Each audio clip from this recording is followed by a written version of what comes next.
बिस्मिल्लाहिर्रहमानिर्रहीम, अस्सलाम वालेकुम नाज़रीन। आज के वीलॉग में बहुत इंपॉर्टेंट डेवलपमेंट्स हैं जो आपसे शेयर करेंगे। बहुत सारी खबरें इंपॉर्टेंट है, परवेज़ इलाही साहब के हवाले से हों या फिर बुज़दार साहब के हवाले से जो प्रेस कॉन्फ्रेंस करके सियासत छोड़ने का ऐलान कर गए, लेकिन all of that can wait. लेकिन मेरी नज़र में जो सबसे इंपॉर्टेंट डेवलपमेंट है, जो सबसे पहले आपके साथ शेयर करनी चाहिए, जिसका डायरेक्ट इफ़ेक्ट पाकिस्तान के सियासी मंजरनामे पर मेरे ख्याल में आ सकता है, वो राना सनाउल्लाह का वो स्टेटमेंट है इमरान खान से मुतल्लिक, जो उन्होंने कहा है कि अगर इमरान खान मुज़ाकरात चाहते हैं तो प्राइम मिनिस्टर को कॉल करें, फिर देखें प्राइम मिनिस्टर क्या कहते हैं। ये इंटरव्यू देते हुए राना सनाउल्लाह ने जब मुज़ाकरात के हवाले से सवाल पूछा गया वफाकी वज़ीर दाखिला से, तो उन्होंने कहा है कि इमरान खान अगर मुज़ाकरात चाहते हैं तो वज़ीर आज़म को कॉल कर लें, फिर देख लें वज़ीर आज़म क्या कहते हैं। अब मेरे नज़दीक ये बड़ी इंपॉर्टेंट डेवलपमेंट है ऐसे माहौल में जब PDM की हुकूमत इससे पहले मुज़ाकरात से साफ इनकार कर चुकी है। ख्वाजा साद रफ़ीक का स्टेटमेंट आपको याद होगा, दीगर पाकिस्तान पीपल्स पार्टी के रहनुमा फैसल करीम कुंडी और बहुत सारे लोग, उन्होंने कहा जी मुज़ाकरात इस वक्त तो नहीं हो सकते, और एक ये जो बनाया उन्होंने कि जी ये दहशतगर्द जमात है, और जो भी बातें उनका सारा बयानिया नैरेटिव आपको पता है 9 मई के बाद से, तो उन्होंने कहा कि ऐसे बंदे से, ऐसे शख्स से मुज़ाकरात हो नहीं सकते। अब उस माहौल में तकरीबन कोई 24-25 दिन के बाद द फर्स्ट टाइम ये स्टेटमेंट आ रहा है राना सनाउल्लाह की तरफ से। अब वो जिस भी नीयत से आ रहा है वो उसके ऊपर एक अलग बहस हो सकती है, लेकिन एक स्टेटमेंट तो आया है कि अगर इमरान खान मुज़ाकरात चाहते हैं तो प्राइम मिनिस्टर को कॉल करें। ऐसे माहौल में जब इमरान खान मुज़ाकरात तो चाहते हैं, क्योंकि उन्होंने एक मुज़ाकराती टीम बनाई थी, उस टीम में 7 लोगों को नॉमिनेट किया था, उन 7 में से 2 कल मुज़ाकरात की घर से इस्लामाबाद में कहीं पर थे, तो उसके बाद फिर उन्होंने प्रेस कॉन्फ्रेंस कर दी परवेज़ खटक साहब ने, मुज़ाकरात यानी कि वो नहीं कर सके, और उसके बाद एक प्रेस कॉन्फ्रेंस हो जाती है। अब मैं सिर्फ ये सोच रहा हूँ कि जितनी भी पॉलिटिकल सिचुएशन है, और एक टर्मोइल तो है, और एक परेशानी भी है, और एक क्राइसिस भी है, और उस क्राइसिस की लपेट में पूरा मुल्क है। 22 करोड़ अवाम उस क्राइसिस की लपेट में है। हुकूमत है, इमरान खान है, PTI है, PTI के कारकुनान, वर्कर्स, वो लोग जिनको गिरफ्तार किया गया वो लोग हैं, वो लोग जो गिरफ्तार हो चुके हैं उनके घर वाले वो लोग हैं, जो अभी तक कुछ भी नहीं, मैं कहता हूँ कि आम पाकिस्तानी जो है, जो एक वर्किंग क्लास है, मिडिल क्लास है, अपर मिडिल क्लास है या अपर क्लास भी है, सब इस वक्त परेशान है जो पॉलिटिकल अनसर्टनिटी की सिचुएशन है। अब उसमें जब राना सनाउल्लाह ये बोल रहे हैं कि इमरान खान प्राइम मिनिस्टर को कॉल करें, अच्छा अब मैं अगर सोचूं कि इमरान खान के पास जब ये स्टेटमेंट पहुंचेगा, इमरान खान क्या सोचेंगे? इमरान खान सोचेंगे कि मे बी ये अपनी ईगो की सेटिस्फैक्शन चाहते हैं कि मैं कॉल करूं शहबाज शरीफ को, क्योंकि आज मुझ पे बुरा वक्त है, मेरे ऊपर केसेस बने हुए हैं, मेरे कारकुनान गिरफ्तार हैं, मेरी पार्टी तितर बितर हो चुकी है, तो इस हालात में मैं बिल्कुल आइसोलेटेड हूँ। आगे मेरे साथ जो भी प्लान्स हैं, मुझे माइनस करके पॉलिटिक्स में आगे ये PTI को लेके जाना चाहते हैं, या मुझे डिसक्वालीफाई करके मिसाल के तौर पे इलेक्शंस करवाना चाहते हैं, तो ये सारी बातें इमरान खान साहब के जहन में सर्टनली आएंगी। और सबसे बड़ा बैरियर उनके लिए होगा ईगो का बैरियर, अना का जो बैरियर है, वो सबसे बड़ी रुकावट होगी इमरान खान साहब के लिए कि राना सनाउल्लाह के कहने पे, जिसके ऊपर इमरान खान साहब बहुत तनकीद कर चुके हैं मिसाल के तौर पे, और एक हिस्ट्री, एक रिकॉर्ड है, आप जानते हैं कि PDM के हवाले से इमरान खान साहब का एक मौक़िफ़ है। अभी भी वो कहते हैं कि PDM के हाथ में कुछ नहीं है, और वो मुज़ाकरात जो चाहते हैं वो सबको पता है कि वो मुज़ाकरात किस लेवल पे, किस सतह पे, किन के साथ चाहते हैं। तो ये बैरियर उनके जहन में आएगा, और हो सकता है कि इसके जहन में आने से इमरान खान साहब, जितना मैं इमरान खान साहब को जानता हूँ या उनकी पॉलिटिक्स को जानता हूँ, या जितना उनको हमने ऑब्ज़र्व किया एक सहाफ़ी एंकर पर्सन की या एक पाकिस्तानी की हैसियत से, बहुत कभी इम्कानात हैं कि वो इस ऑफ़र को रद्द कर दें या इसको अवेल ना करें, और उन्हें लगे इसमें से निकलना क्या है, शहबाज शरीफ के हाथ में क्या, उसके पल्ले क्या है, शहबाज शरीफ क्या कर सकता है, सवाए इसके कि सिर्फ एक सुर्खी लगेगी कि अब इमरान खान मजबूर है, इमरान खान इस वक्त बेबस है, इमरान खान इस वक्त बिल्कुल फंसा हुआ है, क्योंकि इमरान खान इस वक्त दीवार के साथ लगा हुआ है, तो उसने शहबाज शरीफ को भी कॉल कर लिया। ये मुझे लगता है कि इमरान खान साहब के जहन में आएगा, और ये जहन में जब आएगा तो मुझे लगता है कि कभी इम्कान है कि इमरान खान साहब कहें कि मैं तो नहीं कॉल करूँगा। लेकिन मैं अगर इसको एक पॉलिटिकल पॉइंट ऑफ व्यू से सोचूं, और अगर मिसाल के तौर पे मैं इसके ऊपर अपनी राय दूं, तो मेरी ज़ाती तौर पे राय ये होगी, मेरी ज़ाती तौर पे ये राय होगी कि इमरान खान साहब को अपनी अना की ये रुकावट को अबूर कर लेना चाहिए, ईगो के इस बैरियर को क्रॉस कर लेना चाहिए। क्यों मैं कह रहा हूँ इस वजह, नंबर 1 ये कि पिछले 22, 23, 24 दिनों में this is the first time that somebody from the government has offered something in terms of negotiations. ठीक है, कि हालात मुश्किल हैं, अपनी जगह पे हैं, लेकिन इमरान खान को मैं क्यों कह रहा हूँ कि इस ऑफ़र को वेल करना चाहिए, क्योंकि बहुत सारे मेरे हिसाब से पॉलिटिकल पॉइंट ऑफ व्यू से, सियासी नुक्ता नज़र से मैं बात करूँ, और मैं कई दफ़ा कह चुका हूँ, और इमरान खान साहब के साथ जब मुलाकात हुई थी आखिरी सहाफ़ियों के साथ, तो उनके सामने मैंने कई दफ़ा बोला, where is Imran Khan the politician. So politics में जो मुज़ाकरात, बातचीत के दरवाजे हैं किसी भी सतह पे, मेरे ख्याल में वो बंद नहीं होने चाहिए। और मैं क्यों कह रहा हूँ कि इमरान खान मिसाल के तौर पे अगर इस ऑफ़र को वेल करते हुए शहबाज शरीफ से राब्ता करते हैं, उसके जो भी नताइज निकलते हैं, मस्बत निकलते हैं, मनफी निकलते हैं, कुछ भी नहीं होता, सिचुएशन वैसी की वैसी होती है, मेरे ख्याल में उसके बावजूद जो भी नताइज निकलते हैं, उसके बावजूद इमरान खान के हक में ये बेहतर है सियासी पॉइंट ऑफ व्यू से। पॉलिटिकल किस तरह से बेहतर है पॉलिटिकल पॉइंट ऑफ व्यू से, मैं आपको बताता हूं मुझे क्यों लगता है। पहली चीज़ ये कि जो इमरान खान साहब के ज़हन में एक बैरियर ईगो का, अना का होगा कि मैं करूं शहबाज शरीफ को कॉल, मुश्किल हालात में मुझे फंसा के, अब ये चाहते हैं कि मैं इनसे बात करूं, मैं इनको कॉल करूं, तो क्यों करूं। तो सबसे पहली बात यह है कि इमरान खान साहब, it is not just about one man जिसका नाम इमरान खान है, it is about the whole party and more than the party, जिसमें से बहुत सारे लोग छोड़ के जा चुके हैं। आज भी बुज़दार साहब ने भी प्रेस कॉन्फ्रेंस कर दी है। More than the party, it is about the silent support that Imran Khan has at the grass root level. और मैं आपसे अर्ज़ करूं कि मैं 10-12 दिन पहले जो वीलॉग्स कर रहा था, उस टाइम पे शायद इतने समझ में नहीं आए पाकिस्तान तहरीक इंसाफ को या उनकी क़यादत को, लेकिन मुझे लगता है कि अभी समझ आ रहे हैं। जो 10-12 दिन पहले मैं सैनिटी मस्ट प्रिवेल और बाकी सारी बातें कर रहा था, तो मुझे लगता है अभी समझ आ रहे हैं। ये भी अब मैं जो कह रहा हूँ शायद फौरी तौर पे इमरान खान साहब को समझना है, लेकिन हो सकता है अगर वो इस अपॉर्चुनिटी को वेल ना करें, कुछ दिन बाद उनको समझ में आए। अच्छा, मैं आगे बढ़ता हूँ अपने उसके ऊपर। पहली चीज़ ये है कि इमरान खान साहब की ज़ाती अना का ये मसला इसलिए नहीं होना चाहिए क्योंकि उनकी अकेले की ज़ात की बात नहीं है। हाँ, उनकी ज़ात की बात उनकी हद तक है, उनके ऊपर मुश्किल वक्त है, कड़ा वक्त है, केसेस बने हुए हैं, दीवार के साथ लगाया हुआ है, आगे गिरफ्तार कर सकते हैं, जेल में डाल सकते हैं, वो सारी बातें अपनी जगह। But at the same time Imran Khan को तो इस वक्त एक लीडर बन के, एक स्टेट्समैन बन के सोचना चाहिए ना, एक पॉलिटिशियन बन के सोचना चाहिए। It is not just about him, it is more about those millions of people जो कि उनकी सपोर्टर्स हैं, जो परेशान हैं।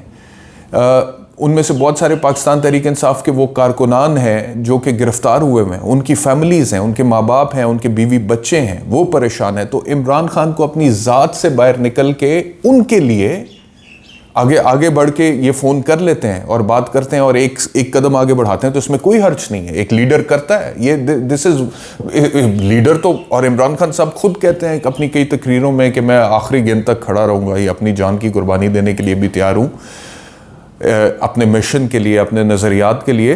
तो ईगो की कुर्बानी देना तो उससे छोटा है। और मैं समझता हूं कि अगर अपने लोगों के लिए आपको ये कुर्बानी देनी पड़ती है तो इसमें कोई हर्ज नहीं है, पहली चीज़। दूसरी चीज़ क्या है कि अपने मुल्क के लिए आप अपनी ईगो का ये बैरियर क्रॉस कर सकते हैं। आप खुद कहते हैं कि मुल्क जो है वो इस वक्त उसकी मईशत का बड़ा मसला है, प्रॉब्लम है, और इसमें है कोई शक नहीं है, हर बंदा परेशान है। गरीब आदमी वैसे ही बेचारा, उसको रोटी अवेलेबल नहीं है, और जो अमीर है वो इतना इनसिक्योर हो चुका है कि वो अपने फाइनेंसेस जो है, अपना कैपिटल जो है, उसको बाहर लेके जाने की कोशिश में है। बहुत सारे लोग ले जा चुके हैं, कुछ लेके जा रहे हैं, कुछ लेके जाना चाहते हैं, कुछ लोग ओवरऑल ही शिफ्ट होना चाहते हैं। तो मुल्क के लिए अगर उसमें हिस्सा डाला जा सकता है, व्हाई नॉट। दूसरी बात। तीसरी बात, मैं पॉलिटिकल पॉइंट ऑफ व्यू से, जैसे मैंने पहले भी कुछ दफ़ा कहा है, एक कहावत है बड़ी मशहूर कि बेवकूफ़ दोस्त से अक्लमंद दुश्मन बेहतर होता है। मेरे ख्याल में इस वक्त इमरान खान साहब के ऊपर वो वक्त है कि उन्हें बेवकूफ़ या बुज़दिल दोस्तों से ज़्यादा शायद अक्लमंद दुश्मन की ज़रूरत है। और पॉलिटिक्स में आपको ये चीज़ें करनी पड़ती हैं। हो सकता है कि आपको उस शख्स से लाख इख्तलाफ है, उसकी सियासत से, उसके नज़रिए से, उसकी शख्सियत से, उसकी शक्ल से भी आपको इख्तलाफ हो सकता है कि वो उसको देखते हैं आप तो आपको उसके मजालिम भी याद आ जाते हैं, या उसकी कोई भी चीज़ें ऐसी याद आ जाती हैं, या एक एंटी करप्शन नैरेटिव आप लेके चले, आप समझते हैं कि जी मैं उसके ऊपर बात नहीं कर सकता। लेकिन पॉलिटिक्स में कभी दरवाजे बंद नहीं किए जाते। और ये जो कहावतें बनी होती है ना, इनमें बड़ा विस्डम होता है। ये हम एवी बोल देते हैं, लेकिन हम इस विजडम को, उसकी डेप्थ को समझते नहीं है। वो इस तरह की सिचुएशंस के लिए आज इमरान खान के ऊपर वक्त यह है कि बहुत सारे लोग ऐसे थे जो कि बेवकूफ़ दोस्त थे, जिन्होंने गलत मशवरे दिए और उनके मशवरों की बदौलत पाकिस्तान तहरीक इंसाफ पे ये वक्त आया है। उसमें बाकी फैक्टर्स अपनी जगह पर हैं, लेकिन ये भी एक फैक्टर तो है, इसको माने। मतलब कि मैं उन मजालिम को या उन चीज़ों को जस्टिफाई नहीं कर रहा, लेकिन मैं सिर्फ पॉलिटिक्स, डिसीजन मेकिंग, पॉलिसी की, क्राइसिस मैनेजमेंट की बात कर रहा हूँ। उसमें गलत फैसले हुए हैं, ये मानना पड़ेगा। और बहुत सारे ऐसे लोगों के मशवरों पर हुए हैं जिनके ऊपर जब खुद मुश्किल वक्त आया तो वो छोड़ के भाग गए, ठीक है, वो खुद चले गए। तो या तो बेवकूफ़ बुज़दिल दोस्त थे, बेवकूफ़ दोस्त थे या बुज़दिल दोस्त थे। तो इस तरह की जो कोट्स होते हैं ना, जो नस्ल दर नस्ल ट्रांसफ़र हो रहे होते हैं, फ्रॉम जनरेशन टू जनरेशन, बेवकूफ़ दोस्त से अक्लमंद दुश्मन बेहतर। कभी सोचा है कि इसकी डेप्थ में विजडम क्या है? इसी तरह की सिचुएशंस के लिए होता है कि कई दफ़ा बेवकूफ़ या बुज़दिल दोस्त नहीं आपको चाहिए होता, अक्लमंद दुश्मन को भी कभी कभी आपको जो है ना, उससे भी हाथ मिलाना पड़ता है, उससे भी बात करनी पड़ती है। तो ये जो सिचुएशन है सद खान साहब पे, मुझे लगता है कि उसमें उन्हें बेवकूफ़ या बुज़दिल दोस्तों से ज़्यादा किसी अक्लमंद दुश्मन की ज़रूरत है। और अगर वो दुश्मन ने एक बात की है, सियासी दुश्मन ने, मिसाल के तौर पे, मैं कहावत के पॉइंट ऑफ व्यू से कह रहा हूँ, सियासी मुखालिफ ने आपके एक बात की है, तो बात आगे बढ़ाने में हर्ज कोई नहीं है।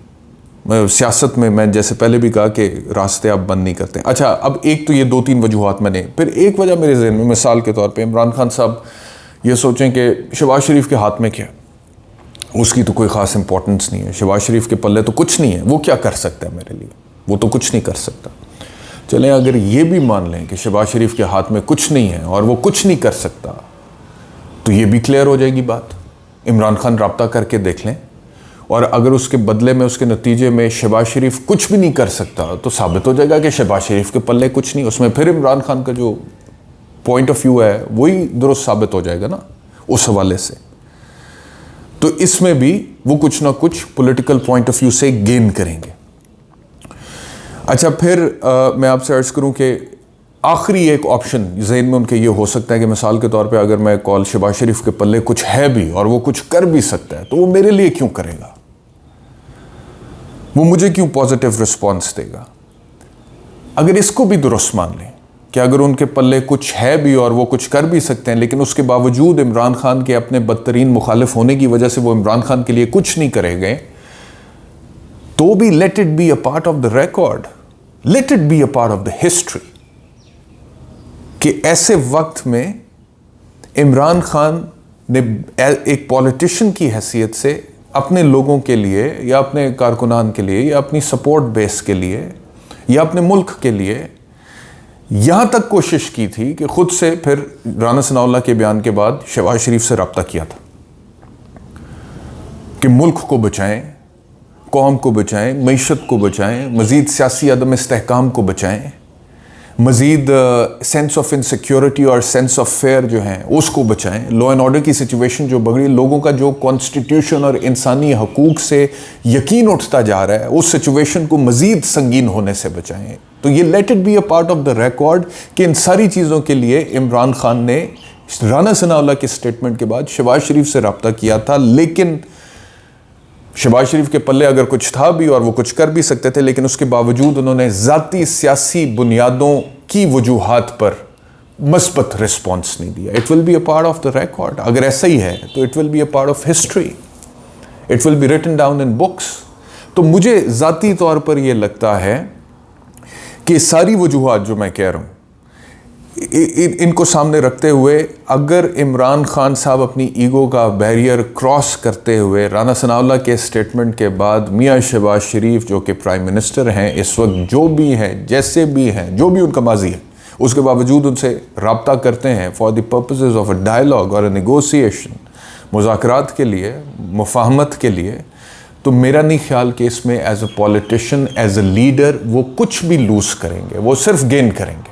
आगे से रिस्पॉन्स जो भी आता है, मस्बत है, मनफी है, कुछ भी नहीं होता, खामोशी है, लेकिन उसके बावजूद इमरान खान गेन करेंगे, क्योंकि हर बंदा समझता है कि इस वक्त सिचुएशन क्या, तो जब हर बंदा समझता है कि इस वक्त सिचुएशन क्या है, तो वो उस सिचुएशन के मुताबिक ही इमरान खान के इस एक्ट को, इस अमल को परसीव करेगा, उसके मुताबिक ही इसको जज करेगा। और वो जब इन हालात में, इन हालात के मुताबिक इमरान खान को जज करेगा, तो उसे इमरान खान का ये अमल समझ में आएगा।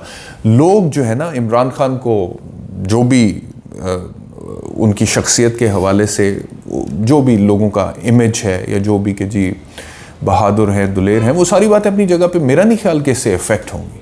क्योंकि लोग भी जो है ना, और अक्लमंदी का तक, बहादुर के साथ अक्लमंद होना भी तो ज़रूरी है, दुलेरी के साथ होशमंदी भी तो चाहिए होती है, नज़रिए के साथ सियासत का भी तो अमल दखल होता है। तो ये सारी चीज़ों को ज़हन में रखना चाहिए। इन सारी चीज़ों को ज़हन में रखते हुए उसके मुताबिक Imran Khan needs to devise a strategy. और मैं पहले खान साहब से जब मिला था तब भी मैंने कहा था, मिलने से पहले जब वाक़यात हुए थे 9 मई वाले, उसके बाद भी मैंने कहा था, और मैं आज भी कह रहा हूँ, Imran Khan should not leave any stone unturned, should not leave any stone unturned. और let it be a part of the record कि इन जगहों पे, तमाम जगहों पे इमरान खान अगर कुछ कर सकता था या कोई ऑप्शन अवेल कर सकता था, तो इमरान खान ने वो ऑप्शंस अवेल किए हैं। जवाब क्या है वो एक अलग बात है, वो फिर मौरख लिखेगा और उसको फिर लोग अकॉर्डिंगली अपनी सोच के मुताबिक जज करेंगे। तो ये मेरी हम्बल ओपिनियन है as a student of politics, जो मैं देना चाहता था। आगे आज की ख़बरों पे चले तो परवेज़ इलाही साहब जो हैं, उनकी वो जिस केस में उनको अरेस्ट किया गया था, उस केस में उनको डिस्चार्ज कर दिया मैजिस्ट्रेट ने, और उनकी गिरफ़्तारी जो है वो कलअदम करार दे दिया और उनको बरी कर दिया उस केस के अंदर मैजिस्ट्रेट साहब ने।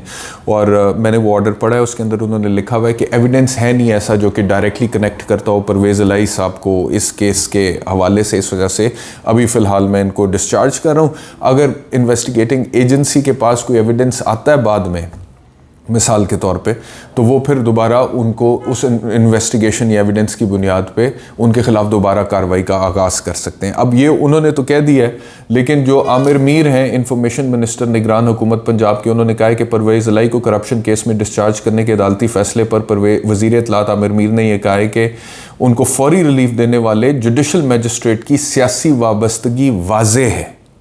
फौरी तौर पर उस जज के ऊपर आमिर मीर की तरफ से हमला हुआ है। उन्होंने कहा है कि ये तो सियासी वाबस्तगी इसकी वाज़ेह है। मेगा करप्शन केस में परवेज़ इलाही को डिस्चार्ज करते हुए जज ने हकायक से सरफे नज़र किया है। मतलब कि Aamir Mir, is he a court of appeal, is he an appellate court, कि वो कह रहे हैं कि डिस्चार्ज करते हुए जज ने हकायक से, भाई अपील करें ना, ये सेम बातें आप अपील में ले आएँ अदालत से, तो फिर आप वो मान ली जाएगी। But you are not a court of appeal, आप तो बाकायदा उस जजमेंट के ऊपर एक और जजमेंट अपनी दे रहे हैं। आगे वो कहते हैं सियासी वाबस्तगी वाला जज FI और एंटी करप्शन के केसेस के फैसले दे रहा है। यही जज इससे पहले भी 5 मुकदमात में परवेज़ इलाही और मोहम्मद खान भट्टी को रिलीफ दे चुके हैं। चौधरी परवेज़ इलाही का फैसला अदलिया के मेयार पर सवालिया निशान है। जज साहब का सोशल मीडिया पेज इनकी सियासी वाबस्तगी का अहम सबूत है। कुछ ऐसी बात की है इन्होंने। हुकूमत इस मामले का संजीदगी से जायज़ा ले रही है। इंसाफ की कुर्सी पर बैठने वालों को सियासी वाबस्तगी की बुनियाद पर फैसले नहीं करने चाहिए। करप्ट अनासर के खिलाफ जंग जारी रहेगी, आमिर मीर। तो ये उन्होंने कहा है जी। अब जज साहब जो हैं, वो लगता ही है कि इस फैसले के बाद, फ़ैसला तो बड़ी दुलेरी से उन्होंने दिया है, लेकिन इस फैसले के बाद अब जो इंफॉर्मेशन मिनिस्टर हैं निगरान हुकूमत के, उनका जो रद्द अमल आया है उसको सामने रखते हुए लगता है कि जज साहब के लिए कुछ मुश्किलात आने वाले दिनों में खड़ी हो सकती हैं। और अगर ये मिसाल के तौर पे या तो इस फैसले की अपील हो और उस अपील का जो फैसला है उसमें ये सारी बातें एज इट इज़ आएंगी, तो फिर एक अलग सिचुएशन है। लेकिन अगर उसके बग़ैर आती हैं तो ये तो अदलिया के जो फ़ैसले हैं, उनकी जो जजमेंट्स हैं, उन जजमेंट्स पे एक पॉलिटिशियन या एक मिनिस्टर जो कि केयर टेकर सेटअप में बैठा हुआ है, उसका एक फ़ैसला देने के मुतरादिफ बात है। और वैसे ही हालात आजकल जो हैं, उन हालात को मद्देनज़र रखते हुए अब क्या और कहें हम इन हालात में। तो जज साहब ने दुलेरी तो दिखाई है, लेकिन परवेज़ इलाही साहब वहाँ से जब रिहा हुए फ़ैसला गलत भी हो सकता है, लेकिन उन फैसलों के ख़िलाफ़ अपील होती है। लेकिन इन्होंने डायरेक्टली जज की ज़ात के ऊपर जो है वो सवालिया निशान खड़े कर दिए और उन पर हमले करना शुरू कर दिए और सियासी वाबस्तगी की बुनियाद पर उन्होंने कह दिया है। मतलब कि मैं हैरान हूँ कि एक जुडिशल मैजिस्ट्रेट जो होता है, विच इज़ द मतलब कि मैजिस्ट्रेट जो है, it is the court of first instance. अदलिया में सबसे सबॉर्डिनेट लेवल पे एक मैजिस्ट्रेट आता है, उसके बाद ऊपर सारे एडिशनल सेशन जज, हाई कोर्ट का जज और सुप्रीम कोर्ट का जज। तो वो जज ने वो जो फैसला, सियासी वाबस्तगी इतनी क्या हो सकती है जज की कि वो कुछ भी ना सोचें और वो फैसला दे दें। और जब उन्हें पता है कि एक ऐसा माहौल बना हुआ है कि जिस माहौल में किसी को स्पेयर ही नहीं किया जा रहा, कोई भी टारगेट हो सकता है। अब तो chief justice of Pakistan Umar Ata Bandial को टारगेट किया गया है, सुप्रीम कोर्ट के बाहर धरना दिया गया है, जलसे जुलूस किए गए हैं, सुप्रीम कोर्ट के चीफ जस्टिस को कहा गया है कि नौकरी से इस्तीफ़ा दे दो, तनख्वाहें वापस करो, मिरात वापस करो। तो ये जी आमिर मीर ने कहा है। और इसके ऊपर राना सनाउल्लाह जो वफाकी वज़ीर दाखिला हैं, उन्होंने परवेज़ इलाही के इस केस के ऊपर कहा है कि जी परवेज़ इलाही की जो केस है उसका PTI से अलहदगी वाला केस नहीं है। वो ए वेरी इंटरेस्टिंग। तो PTI से अलहदगी वाला केस कुछ होता है, इसका मतलब है राना सनाउल्लाह के मुताबिक, यानी कि वो कह रहे, कन्विंस कर रहे हैं कि भाई ये वो केस नहीं है PTI से अलहदगी वाला, कि किसी पे केस कर दो PTI से उसको अलहदा करने के लिए, ये वो केस नहीं है। राना सनाउल्लाह ये कह रहे हैं, ये PTI से अलहदगी वाला केस नहीं है। परवेज़ इलाही ने चीफ मिनिस्टर के तौर पर करप्शन किया बहुत। परवेज़ इलाही ने फरागोगी वाला काम धड़ल्ले से किया है, ठेकों में 10% कमीशन लिया है, ग्रीन लैंड को ब्राउन लैंड बनाकर अरबों रुपए कमाए हैं। मूनस इलाही ने डॉलर जहाज के जरिए बैरून मुल्क मुंतकिल किए हैं। तो ये राना सनाउल्लाह का स्टेटमेंट है परवेज़ इलाही के केस के हवाले से। और ज़ाहिरी बात है कि जो भी इल्ज़ामात हैं उसके ऊपर एक फेयर इन्वेस्टिगेशन और फेयर ट्रायल ही एक वकील डिमांड कर सकता है, और वो होना चाहिए। अगर कोई इल्ज़ामात हैं, कोई एविडेंस है, तो अकॉर्डिंगली ट्रायल तो होना चाहिए।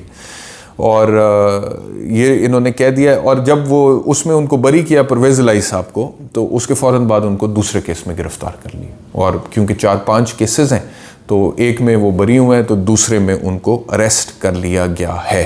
तो ये परवेज़ इलाही साहब की डेवलपमेंट है। बुज़दार साहब भी पार्टी छोड़ चुके हैं। उन्होंने कहा जी फ़ौज के साथ खड़े हैं, आइंदा भी खड़े रहेंगे। आला हुकाम से गुजारिश है बेगुनाह लोगों को रिहा किया जाए, ये एक बात उन्होंने कही है। तो उस्मान बुज़दार साहब कभी एक्सपेक्टेड ही था, जब इतने लोग छोड़ गए तो बुज़दार साहब ने भी यही करना था मेरे ख्याल में। और क्या आप एक्सपेक्ट कर सकते हैं। बहरहाल ये अभी तक की डेवलपमेंट्स हैं। शुक्रिया वीलॉग देखने के लिए। अपना ख्याल रखिए। अल्लाह हाफ़िज़।